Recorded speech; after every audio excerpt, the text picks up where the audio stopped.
Lost World by Sir Arthur Conan Doyle. Chapter 12. It Was Dreadful in the Forest.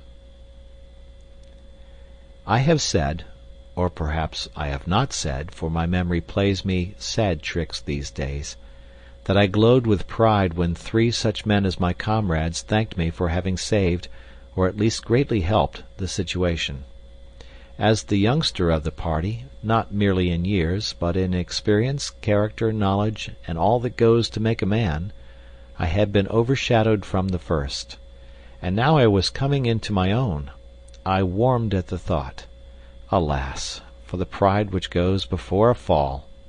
That little glow of self-satisfaction, that added measure of self-confidence, were to lead me on that very night to the most dreadful experience of my life, ending with a shock which turns my heart sick when I think of it. It came about in this way. I had been unduly excited by the adventure of the tree, and sleep seemed to be impossible. Summerlee was on guard, sitting hunched over our small fire, a quaint, angular figure, his rifle across his knees and his pointed, goat-like beard wagging with each weary nod of his head. Lord John lay silent, wrapped in the South American poncho which he wore, while Challenger snored with a roll and rattle which reverberated through the woods. The full moon was shining brightly, and the air was crisply cold. What a night for a walk! And then suddenly came the thought, why not? Suppose I stole softly away? Suppose I made my way down to the central lake? Suppose I was back at breakfast with some record of the place? Would I not in that case be thought an even more worthy associate? Then, if Summerlee carried the day and some means of escape were found, we should return to London with first-hand knowledge of the central mystery of the plateau, to which I alone, of all men, would have penetrated. I thought of Gladys, with her "There are heroisms all around us." I seemed to hear her voice as she said it. I thought also of McArdle. What a 3-column article for the paper! What a foundation for a career! A correspondentship in the next great war might be within my reach. I clutched at a gun, my pockets were full of cartridges, and, parting the thorn bushes at the gate of our zareba, quickly slipped out. My last glance showed me the unconscious Summerlee, most futile of sentinels, still nodding away like a queer mechanical toy in front of the smouldering fire. I had not gone 100 yards before I deeply repented my rashness. I may have said somewhere in this chronicle that I am too imaginative to be a really courageous man, but that I have an overpowering fear of seeming afraid. This was the power which now carried me onwards. I simply could not slink back with nothing done. Even if my comrades should not have missed me, and should never know of my weakness, there would still remain some intolerable self-shame in my own soul. And yet I shuddered at the position in which I found myself, and would have given all I possessed at that moment to have been honourably free of the whole business. It was dreadful in the forest. The trees grew so thickly, and their foliage spread so widely, that I could see nothing of the moonlight save that here and there the high branches made a tangled filigree against the starry sky. As the eyes became more used to the obscurity, one learned that there were different degrees of darkness among the trees, that some were dimly visible, while between and among them there were coal-black, shadowed patches, like the mouths of caves, from which I shrank in horror as I passed. I thought of the despairing yell of the tortured iguanodon, that dreadful cry which had echoed through the woods. I thought, too, of the glimpse I had in the light of Lord John's torch of that bloated, warty, blood-slavering muzzle. Even now I was on its hunting ground. At any instant it might spring upon me from the shadows, this nameless and horrible monster. I stopped, and picking a cartridge from my pocket, I opened the breech of my gun. As I touched the lever my heart leaped within me. It was the shotgun, not the rifle, which I had taken. Again the impulse to return swept over me. Here surely was a most excellent reason for my failure, one for which no one would think the less of me. But again the foolish pride fought against that very word. I could not, must not, fail. After all, my rifle would probably have been as useless as a shotgun against such dangers as I might meet. If I were to go back to camp to change my weapon, I could hardly expect to enter and to leave again without being seen. In that case there would be explanations, and my attempt would no longer be all my own. After a little hesitation, then, I screwed up my courage and continued upon my way, my useless gun under my arm. The darkness of the forest had been alarming, but even worse was the white, still flood of moonlight in the open glade of the iguanodons. Hid among the bushes, I looked out at it. None of the great brutes were in sight. Perhaps the tragedy which had befallen one of them had driven them from their feeding ground. In the misty, silvery night I could see no sign of any living thing.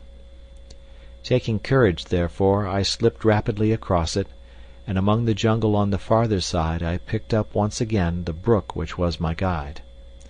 It was a cheery companion, gurgling and chuckling as it ran, like the dear old trout stream in the west country where I have fished at night in my boyhood.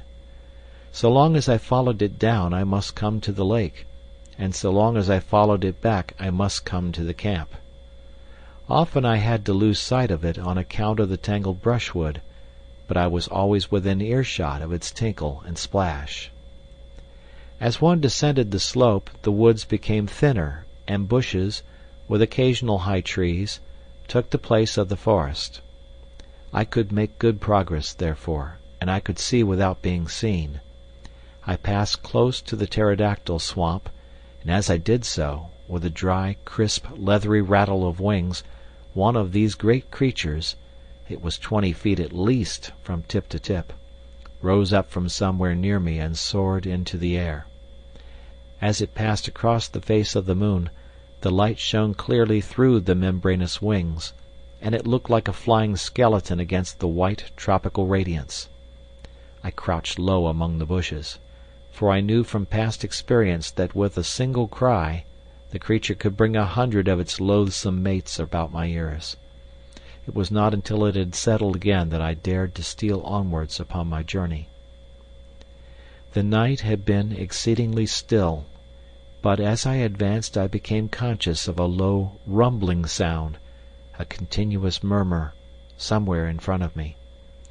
This grew louder as I proceeded, until at last it was clearly quite close to me. When I stood still the sound was constant, so that it seemed to come from some stationary cause. It was like a boiling kettle or the bubbling of some great pot. Soon I came upon the source of it, for in the centre of a small clearing I found a lake, or a pool rather, for it was not larger than the basin of the Trafalgar Square fountain, of some black, pitch-like stuff, the surface of which rose and fell in great blisters of bursting gas. The air above it was shimmering with heat, and the ground round it was so hot that I could hardly bear to lay my hand on it. It was clear that the great volcanic outburst which had raised this strange plateau so many years ago had not yet entirely spent its forces. Blackened rocks and mounds of lava I had already seen everywhere peeping out from amid the luxuriant vegetation which draped them, but this asphalt pool in the jungle was the first sign that we had of actual existing activity on the slopes of the ancient crater. I had no time to examine it further, for I had need to hurry if I were to be back in camp in the morning. It was a fearsome walk, and one which will be with me so long as memory holds. In the great moonlight clearings I slunk along among the shadows on the margin. In the jungle I crept forward, stopping with a beating heart whenever I heard, as I often did, the crash of breaking branches as some wild beast went past. Now and then great shadows loomed up for an instant and were gone, great, silent shadows which seemed to prowl upon padded feet. How often I stopped with the intention of returning, and yet every time my pride conquered my fear, and sent me on again until my object should be attained. At last, my watch showed that it was 1 in the morning. I saw the gleam of water amid the openings of the jungle, and 10 minutes later I was among the reeds upon the borders of the central lake. I was exceedingly dry, so I lay down and took a long draught of its waters, which were fresh and cold. There was a broad pathway with many tracks upon it at the spot which I had found, so that it was clearly one of the drinking places of the animals. Close to the water's edge there was a huge isolated block of lava. Up this I climbed, and lying on the top, I had an excellent view in every direction. The first thing which I saw filled me with amazement. When I described the view from the summit of the great tree, I said that on the farther cliff I could see a number of dark spots, which appeared to be the mouths of caves. Now, as I looked up at the same cliffs, I saw discs of light in every direction, ruddy, clearly defined patches, like the portholes of a liner in the darkness. For a moment I thought it was the lava glow from some volcanic action. But this could not be so. Any volcanic action would surely be down in the hollow and not high among the rocks. What then was the alternative? It was wonderful, and yet it must surely be. These ruddy spots must be the reflection of fires within the caves, fires which could only be lit by the hand of man. There were human beings, then, upon the plateau. How gloriously my expedition was justified! Here was news indeed for us to bear back with us to London. For a long time I lay and watched these red, quivering blotches of light. I suppose they were 10 miles off from me, yet even at that distance one could observe how, from time to time, they twinkled or were obscured as someone passed before them. What would I not have given to be able to crawl up to them, to peep in, and to take back some word to my comrades as to the appearance and character of the race who lived in so strange a place. It was out of the question for the moment, and yet surely we could not leave the plateau until we had some definite knowledge upon the point. Lake Gladys, my own lake, lay like a sheet of quicksilver before me, with the reflected moon shining brightly in the center of it. It was shallow, for in many places I saw low sandbanks protruding above the water. Everywhere upon the still surface I could see signs of life, sometimes mere rings and ripples in the water, sometimes the gleam of a great silver-sided fish in the air, sometimes the arched, slate-colored back of some passing monster. Once upon a yellow sandbank I saw a creature like a huge swan, with a clumsy body and a high, flexible neck, shuffling about upon the margin. Presently it plunged in, and for some time I could see the arched neck and darting head undulating over the water. Then it dived, and I saw it no more. My attention was soon drawn away from these distant sights and brought back to what was going on at my very feet. 2 creatures like large armadillos had come down to the drinking place, and were squatting at the edge of the water, their long, flexible tongues like red ribbons shooting in and out as they lapped. A huge deer with branching horns, a magnificent creature which carried itself like a king, came down with its doe and 2 fawns, and drank beside the armadillos. No such deer exist anywhere else upon earth, for the moose or elks which I have seen would hardly have reached its shoulders. Presently it gave a warning snort, and was off with its family among the reeds, while the armadillos also scuttled for shelter. A newcomer, a most monstrous animal, was coming down the path. For a moment I wondered where I could have seen that ungainly shape, that arched back with triangular fringes along it, that strange, bird-like head held close to the ground. Then it came back to me. It was the Stegosaurus, the very creature which Maple White had preserved in his sketch-book, and which had been the first object which arrested the attention of Challenger. There he was, perhaps the very specimen which the American artist had encountered.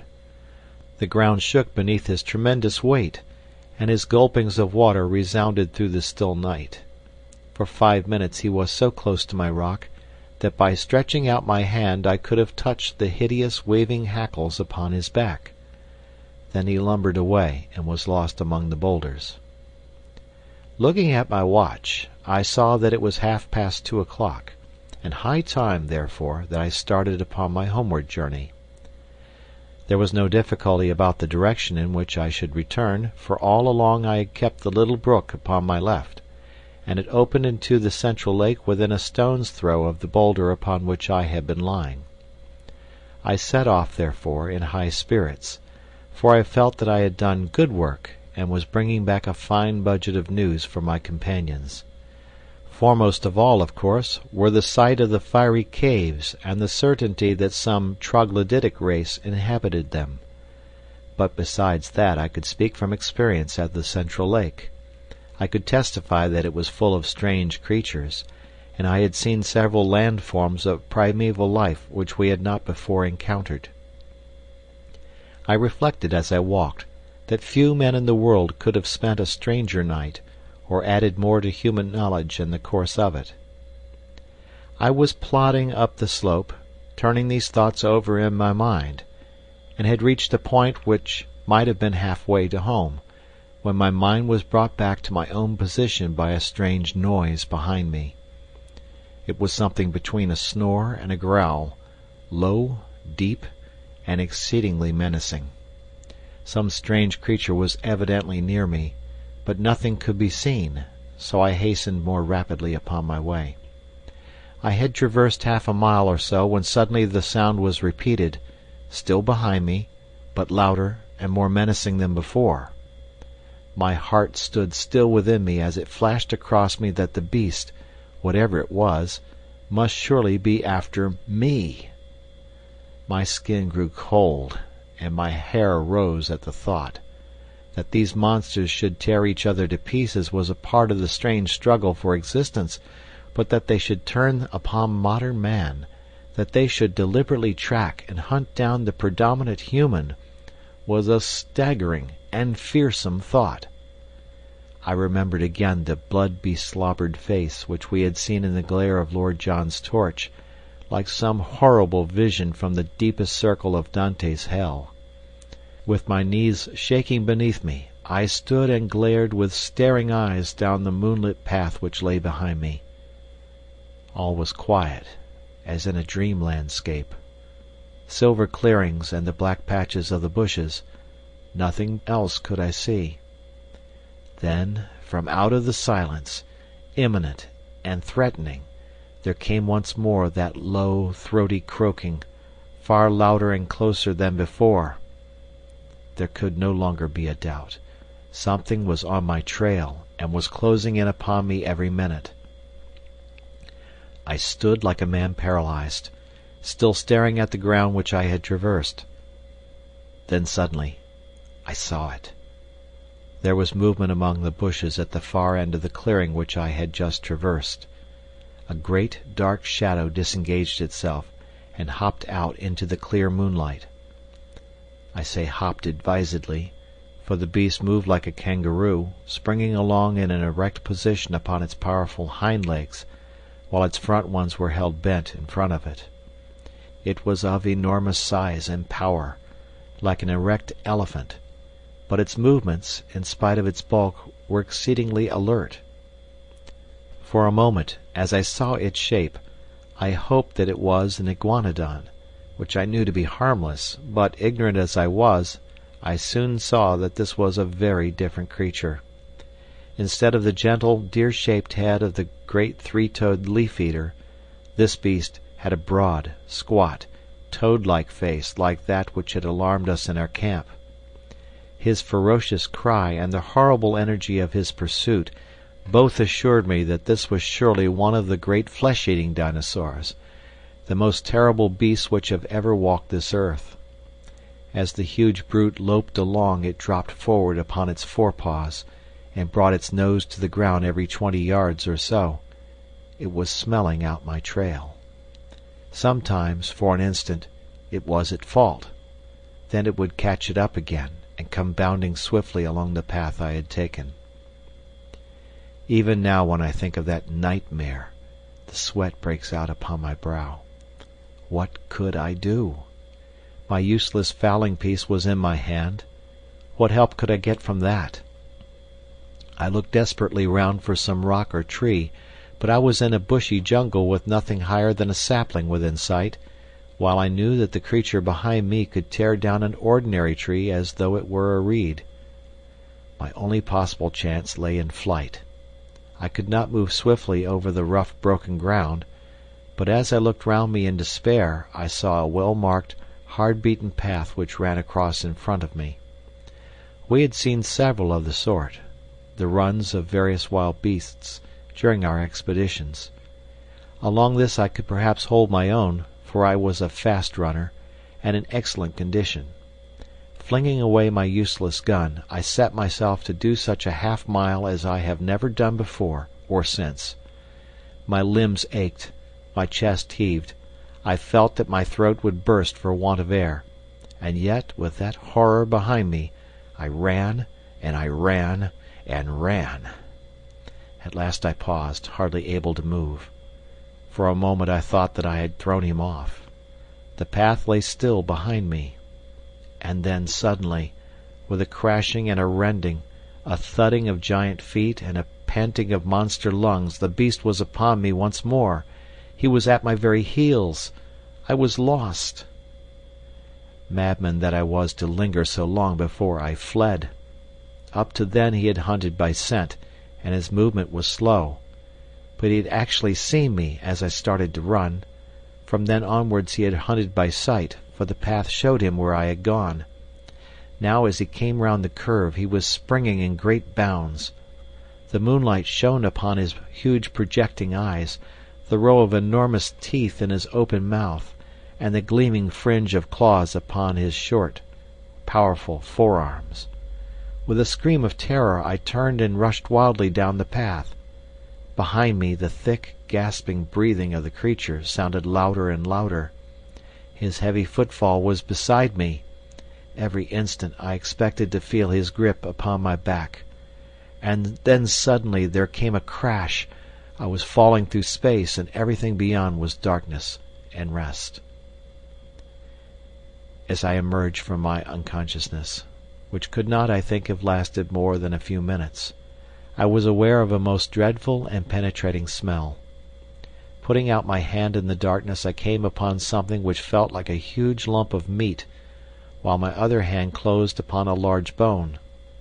Up above me there was a circle of starlit sky, which showed me that I was lying at the bottom of a deep pit. Slowly I staggered to my feet and felt myself all over. I was stiff and sore from head to foot, but there was no limb which would not move, no joint which would not bend.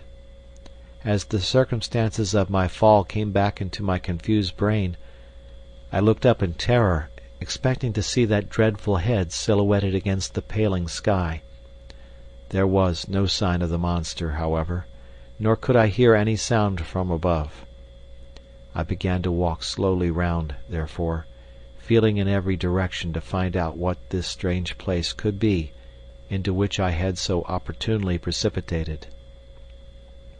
It was, as I have said, a pit, with sharply sloping walls and a level bottom about 20 feet across. This bottom was littered with great gobbets of flesh, most of which was in the last state of putridity. The atmosphere was poisonous and horrible. After tripping and stumbling over these lumps of decay, I came suddenly against something hard, and I found that an upright post was firmly fixed in the center of the hollow. It was so high that I could not reach the top of it with my hand, and it appeared to be covered with grease. Suddenly I remembered that I had a tin box of wax vestas in my pocket. Striking one of them, I was able at last to form some opinion of this place into which I had fallen. There could be no question as to its nature. It was a trap, made by the hand of man. The post in the center, some 9 feet long, was sharpened at the upper end, and was black with the stale blood of the creatures who had been impaled upon it. The remains scattered about were fragments of the victims, which had been cut away in order to clear the stake for the next who might blunder in.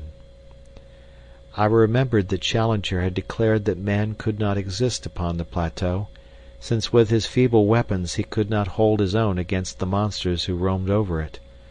But now it was clear enough how it could be done. In their narrow-mouthed caves the natives, whoever they might be, had refuges into which the huge saurians could not penetrate, while with their developed brains they were capable of setting such traps, covered with branches, across the paths which marked the run of the animals, as would destroy them in spite of all their strength and activity. Man was always the master. The sloping wall of the pit was not difficult for an active man to climb, but I hesitated long before I trusted myself within reach of the dreadful creature which had so nearly destroyed me. How did I know that he was not lurking in the nearest clump of bushes, waiting for my reappearance? I took heart, however, as I recalled a conversation between Challenger and Summerlee upon the habits of the great saurians. Both were agreed that the monsters were practically brainless, that there was no room for reason in their tiny cranial cavities, and that if they have disappeared from the rest of the world, it was assuredly on account of their own stupidity, which made it impossible for them to adapt themselves to changing conditions. To lie in wait for me now would mean that the creature had appreciated what had happened to me, and this in turn would argue some power connecting cause and effect. Surely it was more likely that a brainless creature, acting solely by vague predatory instinct, would give up the chase when I disappeared, and, after a pause of astonishment, would wander away in search of some other prey? I clambered to the edge of the pit and looked over. The stars were fading, the sky was whitening, and the cold wind of morning blew pleasantly upon my face. I could see or hear nothing of my enemy. Slowly I climbed out, and sat for a while upon the ground, ready to spring back into my refuge if any danger should appear. Then, reassured by the absolute stillness and by the growing light, I took my courage in both hands, and stole back along the path which I had come. Some distance down it I picked up my gun, and shortly afterwards struck the brook which was my guide.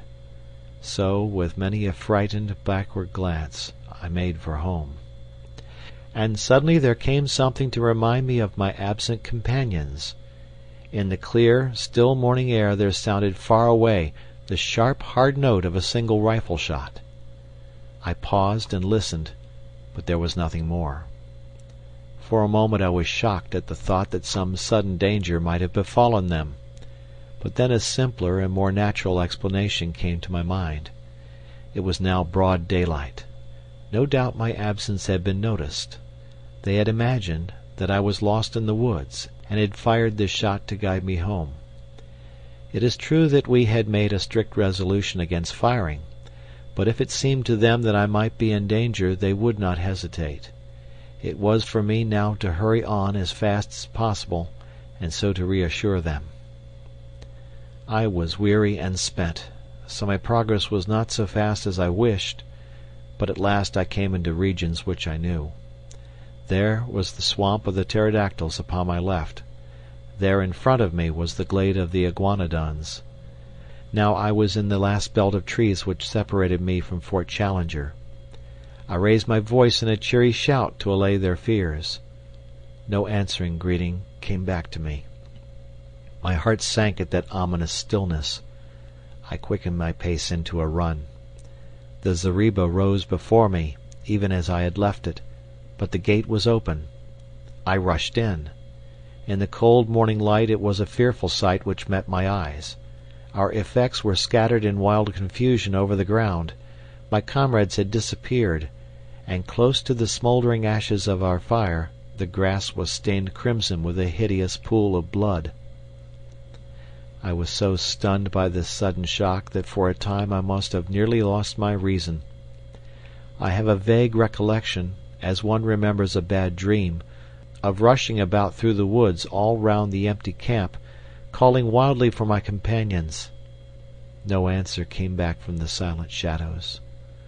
The horrible thought that I might never see them again, that I might find myself abandoned all alone in that dreadful place, with no possible way of descending into the world below, that I might live and die in that nightmare country, drove me to desperation. I could have torn my hair and beaten my head in my despair. Only now did I realize how I had learned to lean upon my companions, upon the serene self-confidence of Challenger, and upon the masterful, humorous coolness of Lord John Roxton. Without them I was like a child in the dark, helpless and powerless. I did not know which way to turn, or what I should do first. After a period, during which I sat in bewilderment, I set myself to try and discover what sudden misfortune could have befallen my companions. The whole disordered appearance of the camp showed that there had been some sort of attack, and the rifle shot no doubt marked the time when it had occurred. That there should have been only one shot showed that it had been all over in an instant. The rifles still lay upon the ground, and one of them, Lord John's, had the empty cartridge in the breech. The blankets of Challenger and of Summerlee beside the fire suggested that they had been asleep at the time. The cases of ammunition and of food were scattered about in a wild litter, together with our unfortunate cameras and plate carriers, but none of them was missing. On the other hand, all the exposed provisions, and I remembered that there were a considerable quantity of them, were gone. They were animals, then, and not natives, who had made the inroad, for surely the latter would have left nothing behind. But if animals, or some single terrible animal, then what had become of my comrades? A ferocious beast would surely have destroyed them, and left their remains. It is true that there was that one hideous pool of blood, which told of violence. Such a monster as had pursued me during the night could have carried away a victim as easily as a cat would a mouse. In that case the others would have followed in pursuit, but then they would have assuredly have taken their rifles with them.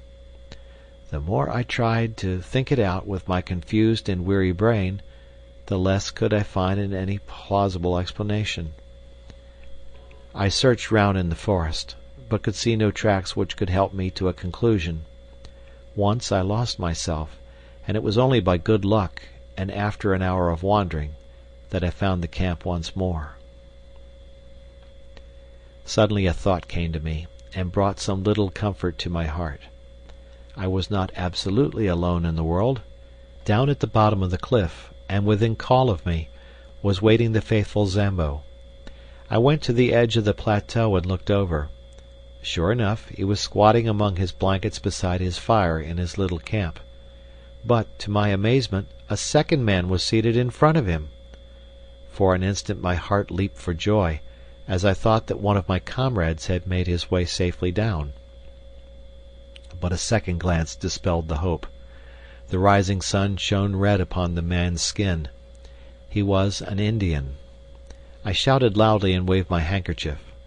Presently Zambo looked up, waved his hand, and turned to ascend the pinnacle. In a short time he was standing close to me and listening with deep distress to the story which I told him. "Devil got them for sure, Massa Malone," said he. "You got into the devil's country, sah. He take you all to hisself. You take advice, Massa Malone. Come down quick, as he get you as well." "How can I come down, Zambo?" "You get creepers from trees, Massa Malone. Throw them over here. I make fast to this stump, and so you have bridge." "We have thought of that. There are no creepers here which could bear us." "Send for ropes, Massa Malone." "Who can I send, and where?" "Send to Indian villages, sah. Plenty hide rope in Indian village. Indian down below. Send him." "Who is he?" "One of our Indians. Other ones beat him, take away his pay. He come back to us. Ready now to take letter, bring rope, anything." To take a letter? Why not? Perhaps he might bring help, but in any case he would ensure that our lives were not spent for nothing, and that news of all that we had won for science should reach our friends at home. I had 2 completed letters already waiting. I would spend the day in writing a third, which would bring my experiences absolutely up to date. The Indian could bear this back to the world. I ordered Zambo, therefore, to come again in the evening, and I spent my miserable and lonely day in recording my own adventures of the night before. I also drew up a note to be given to any white merchant or captain of a steamboat whom the Indian could find, imploring them to see that ropes were sent to us, since our lives must depend upon it. These documents I threw to Zambo in the evening, and also my purse, which contained 3 English sovereigns. These were to be given to the Indian, and he was promised twice as much if he returned with the ropes. So now you will understand, my dear Mr. McArdle, how this communication reaches you, and you will also know the truth, in case you never hear again from your unfortunate correspondent. Tonight I am too weary and too depressed to make my plans. Tomorrow I must think out some way by which I shall keep in touch with this camp, and yet search round for any traces of my unhappy friends. End of chapter.